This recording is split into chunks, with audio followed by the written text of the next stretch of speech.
Hey everyone, welcome back to Corporate Decoder, the place where we unpack the juicy details hidden within corporate filings. And let's just say this one has some interesting breadcrumbs about how this energy giant is really doing.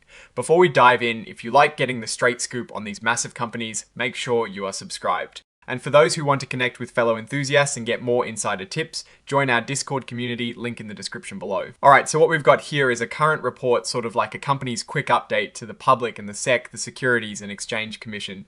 This particular filing is from Eversource Energy and some of its key subsidiaries. Think of them as a big family of companies that provide electricity and natural gas to millions of people. The earliest event reported here is from the 12th of February 2026. Now, what is always important in these reports is understanding the different pieces of the puzzle, especially when you have a parent company and its various parts. You see Eversource Energy listed here as the main entity. It's a really big player operating as a voluntary association out of Massachusetts. Then we have the Connecticut Light and Power Company, a long-standing corporation based in Connecticut. Next up is NStar Electric Company, another Massachusetts-based corporation focusing on electricity. And finally, Public Service Company of New Hampshire, serving the Granite State. These are all critical pieces of the energy infrastructure in the Northeast. Now, a company like Eversource Energy has its stock traded on major exchanges. This section tells us that their common shares, the ones you might buy on the stock market, are listed on the New York Stock Exchange under the ticker symbol ES. This is a key indicator of their public profile and how seriously investors take them. Okay, so here is where it gets really interesting. This part of the filing deals with the company's financial performance. Eversource Energy put out a news release on the 12th of February 2026 talking about their results for the last 3 and 12 months, which ended the 31st of December 2025. This is their way of telling everyone how profitable they were and how their financial health looks. What is crucial here is unaudited results. That means these are their initial reports, not yet fully scrubbed and approved by external auditors. Think of it as their first draft of the financial story of the year. They've attached these results, likely in exhibits 99.1 and 99.2 for everyone to see. These aren't meant to be filed formally with the SEC for the purpose of something like a stock offering, but they are important disclosures to the public. This is like them saying, here is how we did based on our current understanding. Then we have item 7.01, which is about regulation FD, or fair disclosure.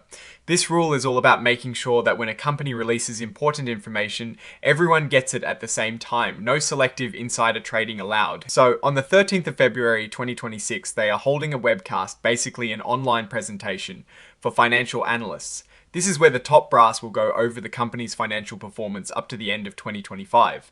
They've also attached the slides they'll be using as Exhibit 99.3. This is another chance for them to explain their numbers and strategy to the market. Again, this information is also not considered filed in the same way other documents might be. And finally, item 9.01, which is where they list all the supporting documents. We see here the news release, the unaudited financial statements, and the presentation slides. These are the evidence that backs up what they're saying in the report. Now, let's try to find some of those key numbers in the attached exhibits to see what the actual story is. Since these are just mentioned as exhibits, we'll have to imagine we're looking at them.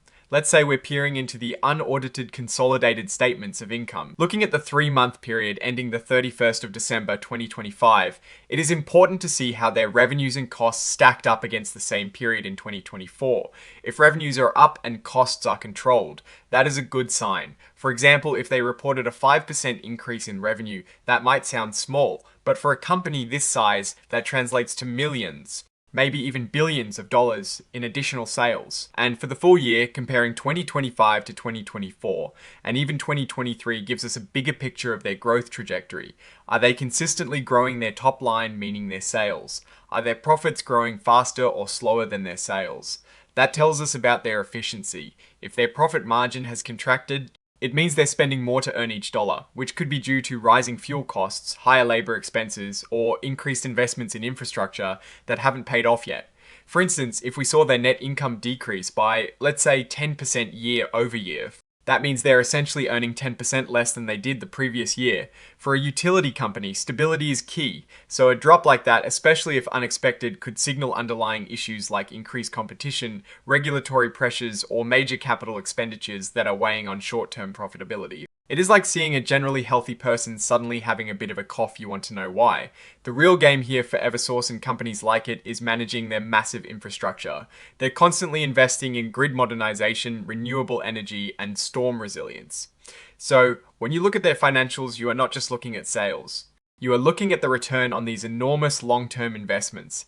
Are these investments paying off in terms of efficiency, reliability, and ultimately shareholder value? Now, looking at these results more broadly, Eversource Energy operates in a highly regulated industry. This means their ability to raise prices and therefore their profits is often subject to government approval. They're also exposed to risks like severe weather events, which can cause significant damage to their infrastructure and lead to costly repairs and lost revenue. Furthermore, the transition to cleaner energy presents both opportunities for growth and challenges in terms of investment and potential obsolescence of older assets. In conclusion, this 8K filing, especially with its attached financial results, gives us a snapshot of Eversource Energy's performance, while the unaudited nature means we should wait for the fully audited numbers. These initial reports help us gauge the company's current financial health and operational trends. The key is to watch how they are managing their massive investments and navigating the evolving energy landscape, balancing the need for reliable service with the shift towards sustainability. Alright, that is our breakdown of Eversource Energy's latest filing. What is your take on these numbers and what they signal for the company's future? Drop your thoughts in the comments. If this analysis was valuable, hitting that like button really helps, and subscribe for more deep dives. Don't forget to check out the Discord in the description. Thanks for watching. See you next time.